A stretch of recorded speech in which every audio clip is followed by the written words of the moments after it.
Joe would sometimes do 2 or 3 of them a month. And you know, when you're starting up and you're shorthanded, that really stands out. The other thing that I know that he did, he used to come in here at 6 o'clock in the morning to open the community up for other members and stuff.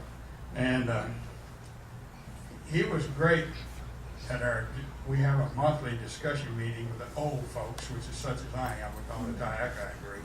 And we have our little study. And Joe was always participating in that and offering encouragement and things along that line. So, you know, what I'm thinking is Joe was really outgoing and he did a lot for the community center.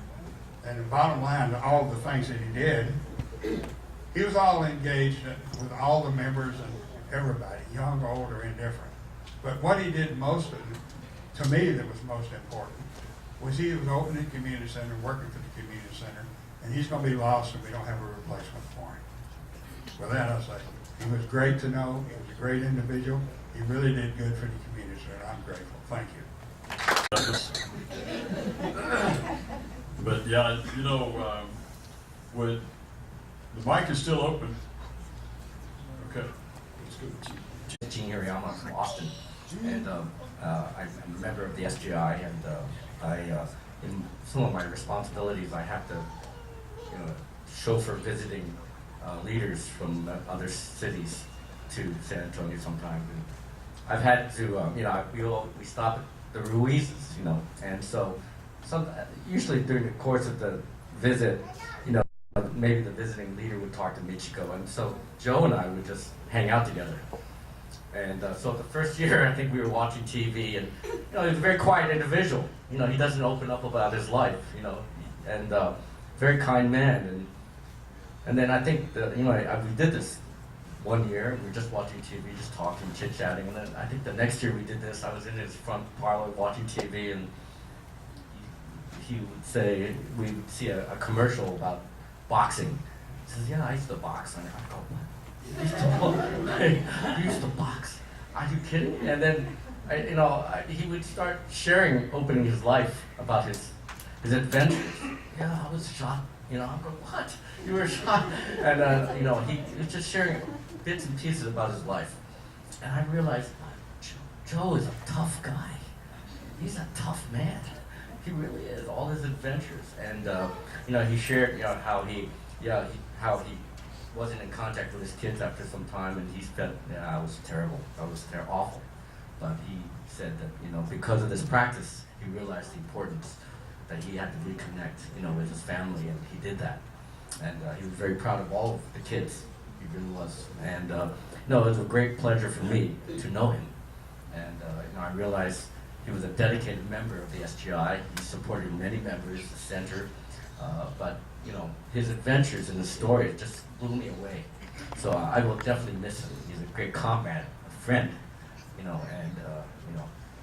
I think we've all learned wonderful things about how to be a man. I certainly did from him, So anyway, thank you.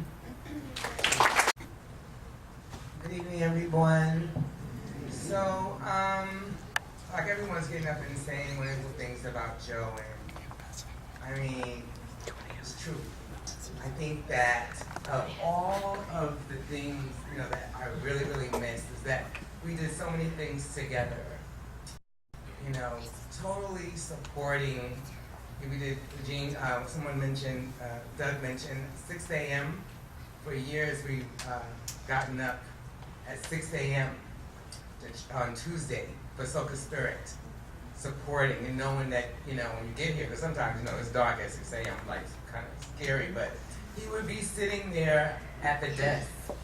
So even if you pulled up and it's dark outside, you don't know who's there, he would be there. And then I have pictures in my phone we took, putting a food on the altar for New Year's Day.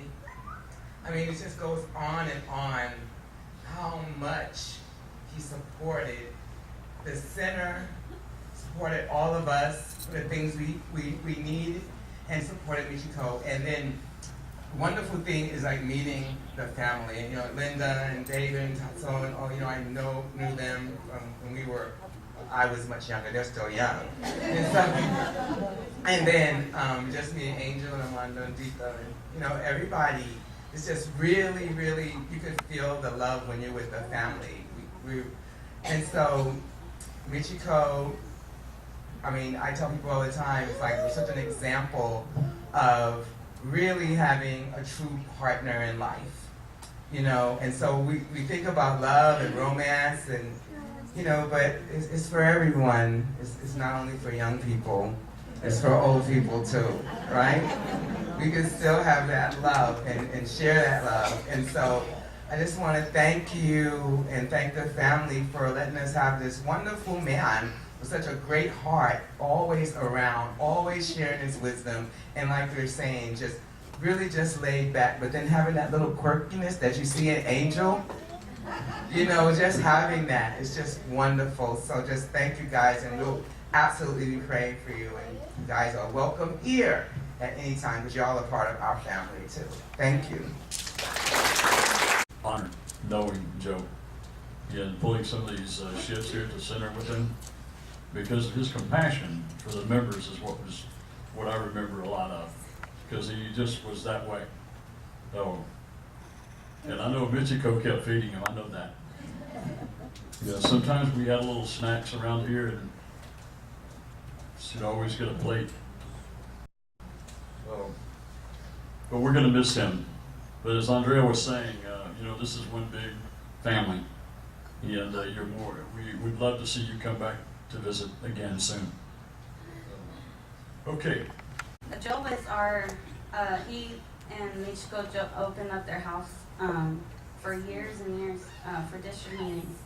And I just really want to thank him and Michiko for doing that and for all the beautiful work you did apparently on the yard and stuff. The house is so beautiful all the time. Thank you. I always appreciated going to their house for meetings. And Joe always seemed to me be very, very quiet, just let us sit back and watch. But he always did participate and give words of encouragement in his ideas about Buddhism.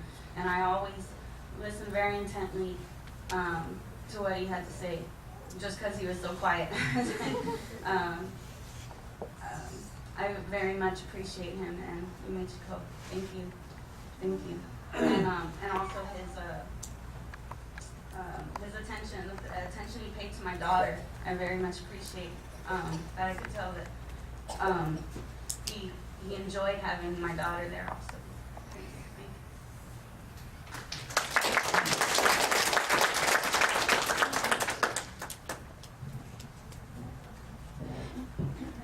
I'm not entirely perfect articulating in person, but I'll do my best. But yeah, like my sister Ashley just said, we've known Joe since we were really babies, since we were born.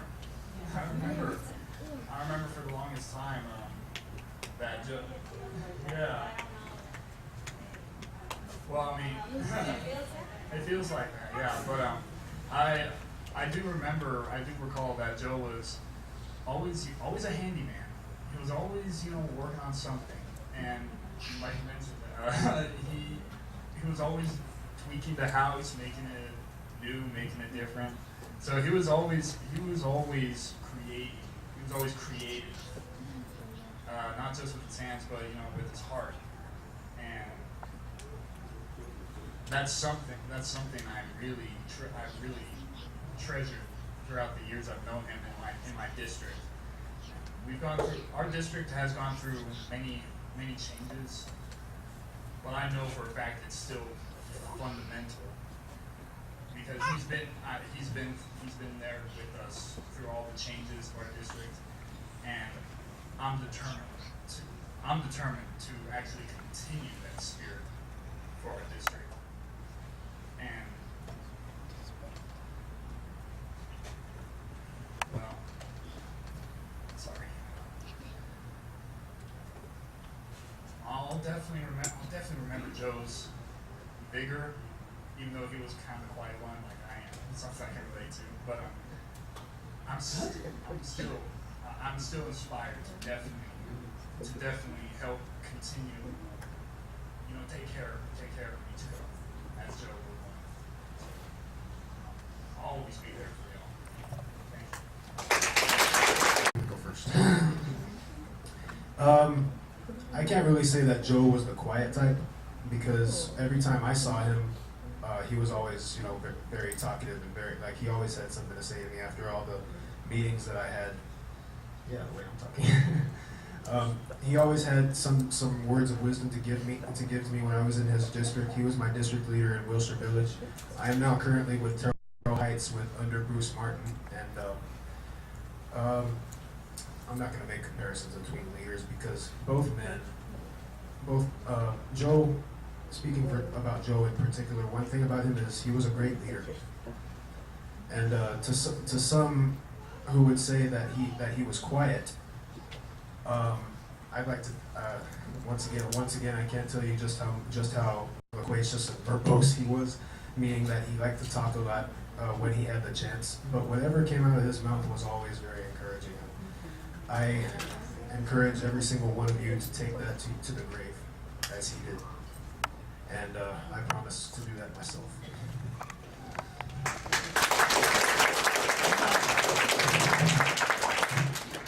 Hello, I'm sorry, I'm short.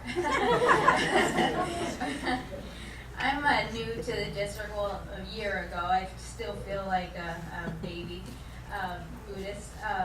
But what I'll remember about Joe is that he was always like a gatekeeper.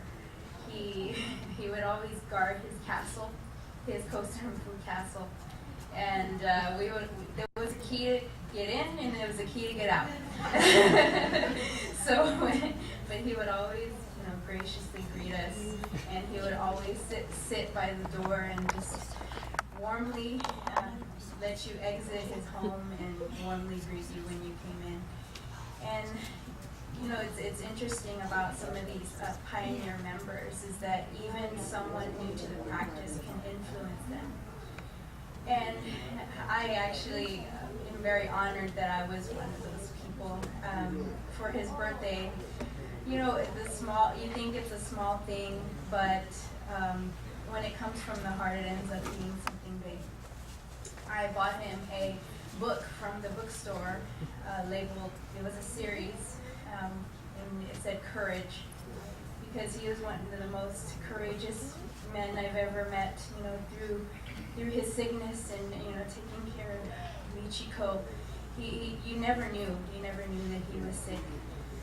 He was always standing there just with the warmest smile and encouraging others and just saying stuff from the heart, and just some of our discussion meetings were just so vibrant with his encouragement. And he saw a light in me that he mentioned that me and Nathaniel were the youth division of our district, that he can safely, leave this world knowing that youth division like us are going to take this SGI movement forward. And it's such an honor that he saw us in that light. So with that, I'd like to complete the set and give it to Michiko and the family. He had the one that said courage, and now I'm going to give determination. Dreams don't come true on their own. Determination is required to achieve the things we set out to accomplish and keep going in the face of discouragement. The essential purpose of Buddhism is to make people happy. True happiness is a result of consistent effort and constant growth as a human being. And also the one that says love. In Buddhism, love is an expression of compassion and sincere respect for all life. This respect manifests itself in many ways: romantic love, familial love, friendship, the desire for self-improvement, and the wish for a peaceful world. And the last one is prayer. Prayer is a conversation with the universe, a dialogue with life itself. Whatever form prayer takes, It arises from the human need to reach beyond the limitations of the empirical. Nichiren Buddhists chant Nam-myo Renge Kyo, a declaration of the wonderful Dharma or law of causality. It is an activation of the most noble state of life, Buddhahood, which exists in all life. Chanting Nam-myo Renge Kyo is an inexhaustible source of fortune and wisdom. So to the Ruiz family, you're united in love and determination, and the prayer of your SGI family here will take you forth. And I just wish you the most abundant life of happiness. Thank you.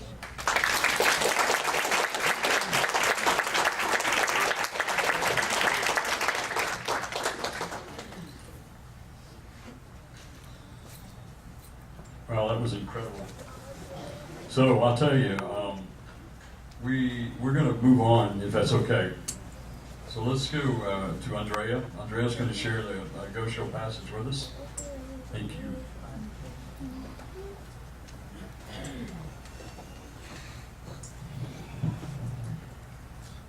Indeed, he was a Buddha while alive, and in death, he is a Buddha still. His Buddhahood transcends both life and death. This is the meaning of the profound doctrine, Sokushin Jobutsu, or attaining enlightenment as a common mortal. Nothing would please me more than to know that you have communicated with the late Lord Uno. But I know that that is impossible. Perhaps only in a dream or in a vision can you see him. Never fear, though, your late husband must certainly be in the pure land of Eagle Peak, listening and watching over this Sahara world day and night. You, his wife, and your children have only mortal senses, so you cannot see or hear him. But be assured that you will eventually be reunited on Eagle Peak. Birth and death are the constant manifestations of eternal life, continuing on through past, present, and future. This is nothing to regret or be surprised at. Even all the 8 phases of a Buddha's existence are subject to the law of birth and death. The votaries of the Lotus Sutra are enlightened to all this, thereby attaining Buddhahood as common mortals.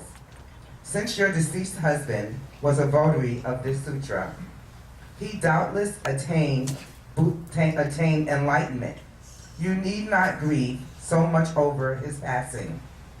But to grieve is natural, as you are a common mortal. Even saints are sometimes saddened. Although Shakyamuni Buddha's greatest disciple realized the truth of life, they were human also, and could not help lamenting his death. By all means, offer devoted prayers for your husband. Thank you. The writings of Nichiren Daishonin, Hell and Buddhahood. Thank you.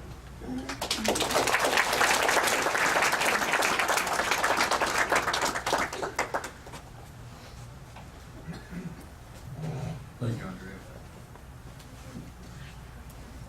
We're getting ready in just a moment. We're going to close this memorial service by chanting Nam-myo Renge Kyo 3 times. But I'd like to just say there's, I think on behalf of the Ruiz family, there's refreshments in Futures Division Room, which is out that hallway.